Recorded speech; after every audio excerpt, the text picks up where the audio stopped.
Good evening. The holiday season came to an abrupt and tragic end for both the Comox Valley family and the community's RCMP officers. A homicide investigation is underway. Police believe the incident started with a domestic dispute and ended in the death of a 54-year-old man.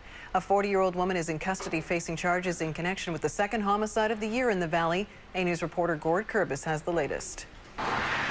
The entrance to the Maple Pool campsite displays a seasonal greeting, and inside the property, snow is falling, giving a hint of a Christmas setting. But the presence of police tape indicates something far less festive. Comox Valley RCMP and medical emergency services were called to Headquarters Road here at this location at about 11 o'clock last night.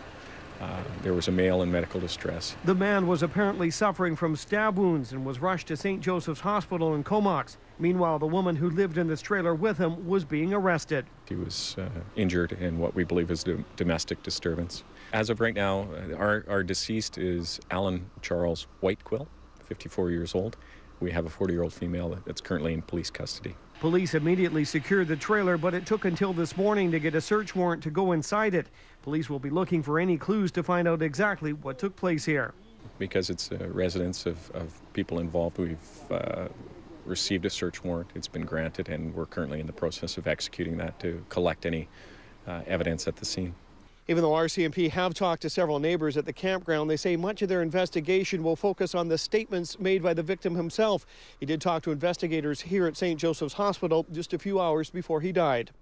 Our male at the time that he was taken to the hospital was speaking to officers, and that right now has provided us with some information that's important to this investigation. The couple's trailer pad is located next to the campsite managers. The owner of the campground, where people live year-round in an assortment of trailers and campers, didn't want to appear on camera, but she did tell A News that the couple had often been seen walking hand-in-hand throughout the property.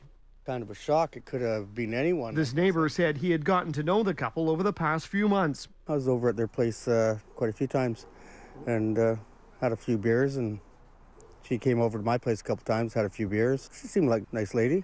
I can see them arguing, you know, alcohol and stuff like that, but they had their ups and downs, ins and outs. Today's homicide investigation is the second one in as many months for the Comox Valley RCMP, but it's still something they don't normally see in this part of the island. It goes in cycles. You know, this was two unfortunate incidents in the last 40 days, and both are still under investigation, of course.